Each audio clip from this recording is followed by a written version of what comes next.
আসসালামু আলাইকুম প্রিয় দর্শক, এই আসছে অক্টোবর মাস থেকে শুরু হচ্ছে ইউপি নির্বাচন। ইউপি নির্বাচনের মাধ্যমেই এর মধ্যে দিয়ে স্থানীয় সরকার নির্বাচনের কাজটা শুরু হবে।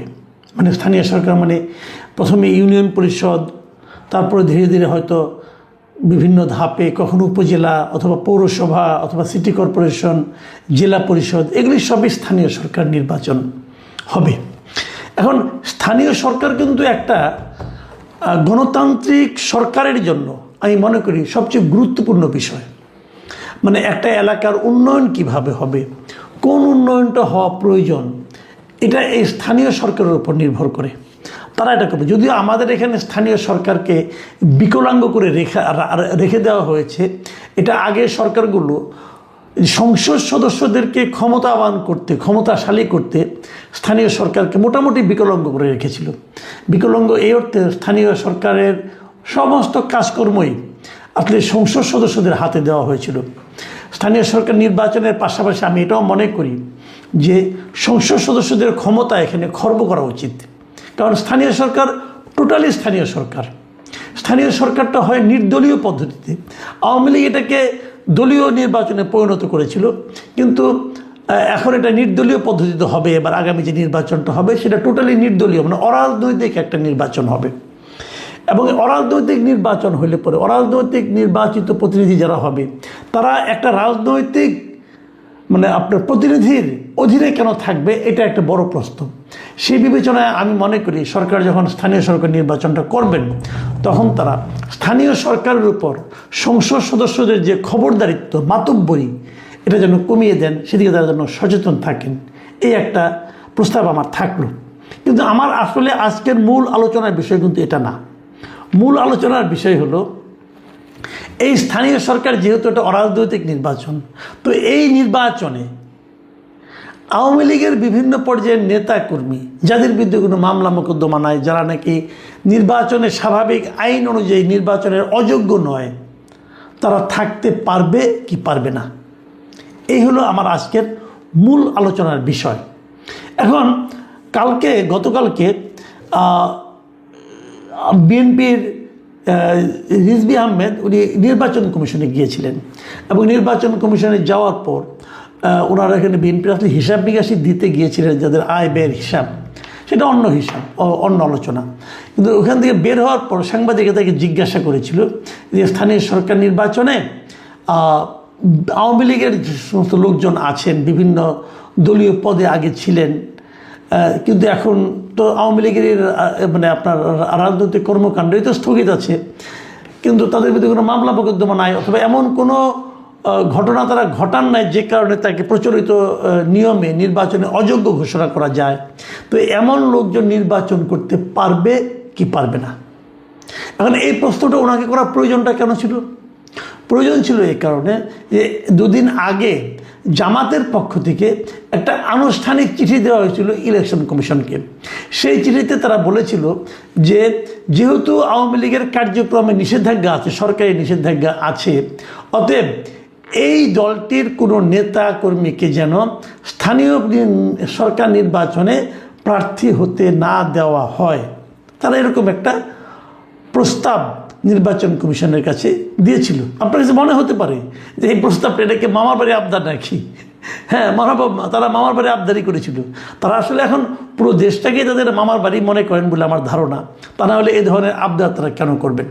দেখেন, এই আবদার নিয়ে আমার আপত্তি জায়গাটা কোথায় সেটা আমি বলি। যে কারণে আমি এটাকে একটা অন্য বিশেষণ মামার বাড়ির আবদার হিসাবে উল্লেখ করলাম, এটা কেন সেটা বলি।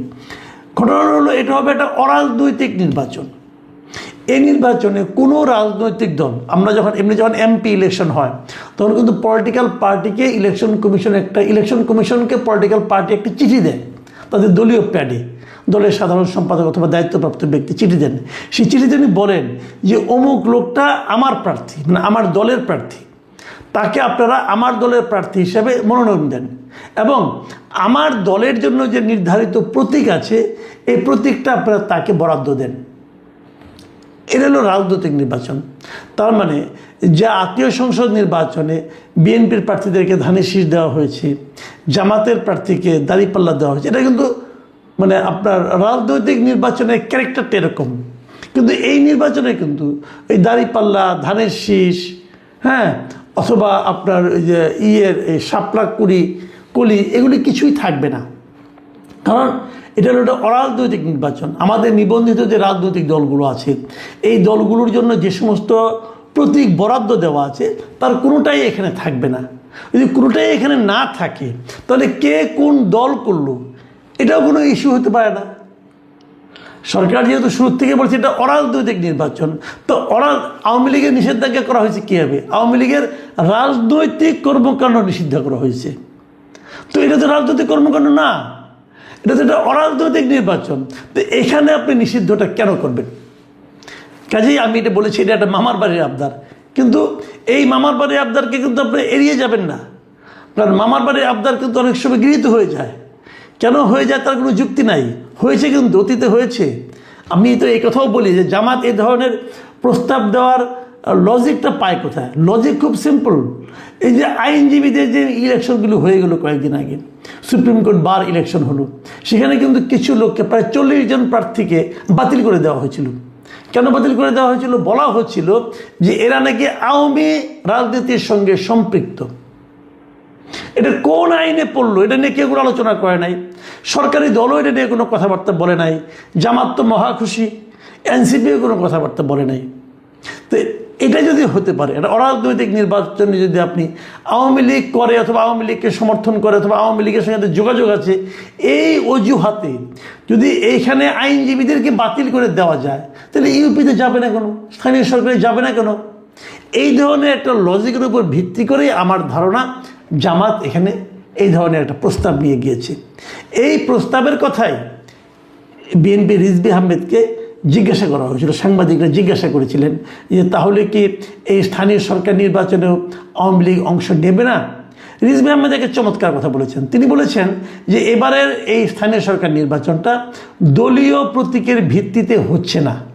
সেক্ষেত্রে নির্বাচন কে করবে না করবে এটা আদালতের বিষয়, এটা নির্বাচন কমিশনের বিষয়। কি আইন আছে তা দেখে সে অনুযায়ী তারা নির্ধারণ করবেন। অন্য রাজনৈতিক দল কি বললো না বললো সেটা বিষয় নয়। মানে উনি একটু টেকনিক্যালি সরাসরি কোনো উত্তর দেননি, কিন্তু মূল বক্তব্যটা উনি দিয়েছেন যে এটা দলীয় প্রতীকে হচ্ছে না, কাজেই এটা দলের কোনো কিছু বলার নাই এখানে। এটা বলবে কে? ইলেকশন কমিশন বলবে এবং আদালত বলবে। এখানেও আমি একটা জিনিস অবশ্যই একটু আমার কাছে কনফিউজিং মনে হয়েছে, সেটা হলো আদালত কেন বলবে?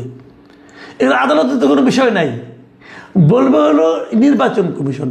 যদি কেউ আদালতের কাছে যায় তখন আদালত বলতে পারে, এর আগ পর্যন্ত তো আদালতে বলার কিছু নাই এখানে। খুব ক্লিয়ার এবং সিম্পল। কিন্তু উনি তবুও একটু রেখেছেন, কারণ উনি হয়তো বুঝতে পারছেন না, নিজে হয়তো নিশ্চিত নয় কি চায় তার দল, এটা তারা হয়তো জানে না। কিন্তু আমাদের মনে আছে কদিন আগে প্রধানমন্ত্রীর আরেকজন উপদেষ্টা মিস্টার ডক্টর জাহিদুর রহমান, তিনিও কিন্তু এই ধরনেরই একটা কথা বলেছিলেন যে স্থানীয় সরকার নির্বাচন যেহেতু অরাজনৈতিক নির্বাচন, কাজে যদি কেউ রাজনৈতিক স্লোগান না দেন, প্রার্থী হতে যেয়ে যদি রাজনৈতিক প্রচারণা না চালান, তাহলে সে যদি আওয়ামী লীগেরও হয় কোনো সমস্যা নাই, সে নির্বাচন করতে পারবে। এই ধরনের একটা কথা উনি বলেছিলেন।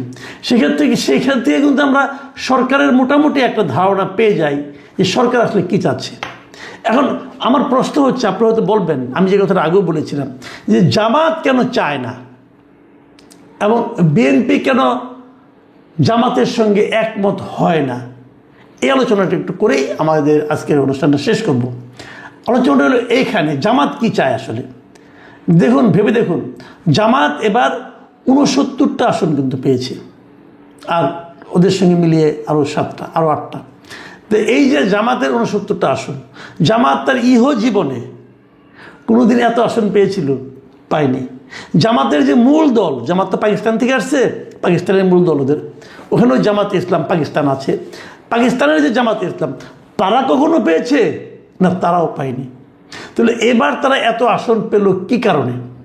তো জামাতের জনপ্রিয়তা বেড়েছে, হতে পারে, এটা নিয়ে আমার কোনো আপত্তি নাই। নাকি জামাত অন্য কারো ভোট পেয়েছে, ভোট বলে তারা কার ভোট পেয়েছে?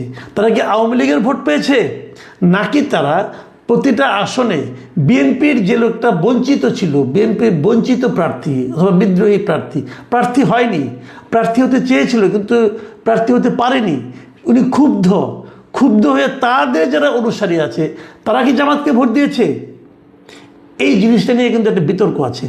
আমি পার্সোনালি মনে করি যে এটা আসলে বিএনপির ওই বিতর্কিত ভোটগুলোই জামাতে গিয়েছে। আওয়ামী লীগের লোক জামাতকে ভোট দিবে এটা আমার মনে হয় খুব স্বাভাবিক না। দুই একটা জায়গায় ব্যতিক্রম হতে পারে, দুই একটা জায়গায় হয়তো বা প্রার্থীর জনপ্রিয়তার কারণে, প্রার্থীর গ্রহণযোগ্যতার কারণে, হয়তো আঞ্চলিক রাজনীতির প্রভাব প্রতিপত্তির কারণে হয়তো কেউ আওয়ামী লীগের লোকজন জামাতকে ভোট দিতে পারে, কিন্তু নর্মালি দিয়েছে বলে আমি মনে করি না। কারণ আওয়ামী লীগের সঙ্গে জামাতের কিন্তু একদম মূল যে দ্বন্দ্বটা সেটা হলো আদর্শিক দ্বন্দ্ব, যে কারণে মনে হয় না তারা দিয়েছে। কিন্তু জামাত তো ভোট পেয়েছে। এই যে বিদ্রোহীরা যে জামাতকে ভোটটা দিল, তারা কিন্তু জানে যে তাহলে আওয়ামী লীগে যারা ভোট দিয়েছে, কিছু লোক দেয়নি, যারা দিয়েছে ভোট দিতে গিয়েছে তারা ম্যাক্সিমামই বিএনপিকে দিয়েছে। এটা জেনেই হয়তো ওই বিদ্রোহী জামাতের বিএনপির বিদ্রোহী লোকটা, অসন্তুষ্ট লোকটা, তার ভোটগুলি জামাতে গেছে। যদি জানতো যে আওয়ামী লীগের ভোটটা বিএনপিতে যাবে না, তখন কিন্তু বিএনপির ওই লোক যতই ক্ষুব্ধ হোক সে দলের বাইরে ভোটটা দিত না। যাক, সেটা অন্য ইকুয়েশন। এখানে যে ব্যাপারটা হয়েছে, জামাতের আসলে একটা আতঙ্ক কাজ করে, সেটা তারা মনে করে, আমার ধারণা এটা নাও হতে পারে কিন্তু আমি যেভাবে ভাবি সেটা আপনাদের সঙ্গে শেয়ার করছি। তারা মনে করে যদি আওয়ামী লীগ যদি নির্বাচনে অংশ নেয়, আওয়ামী লীগের ভোটাররা যদি নির্বাচনে ভোট দেয়, তাহলে হয়তো তাদের এত ভোট প্রাপ্তি ঘটবে না, কারণ তখন সব বিএনপি এক হয়ে যাবে। তখন জামাতকে কেবল তার নিজের ভোটটা নিয়ে সন্তুষ্ট থাকতে হতে পারে। সেক্ষেত্রে জামাতকে হয়তো তৃতীয় স্থানে চলে যেতে হতে পারে। এটা কিন্তু একটা মূল কারণ যে জামাত সবসময় চাইবে আগামীতে, অন্ততপক্ষে 2031 সাল পর্যন্ত তো তারা চাইবেই যে 31 সাল পর্যন্ত আগামী জাতীয় সংসদ নির্বাচনে যেন আওয়ামী লীগ ক্ষমতায় না আসতে পারে। এখন এটা যদি জামাত চায় তাহলে বিএনপি কি চায়? আমার কেন যেন মনে হয় এই স্থানীয় সরকার নির্বাচনটা দিয়ে বিএনপি টেস্ট করতে চাইবে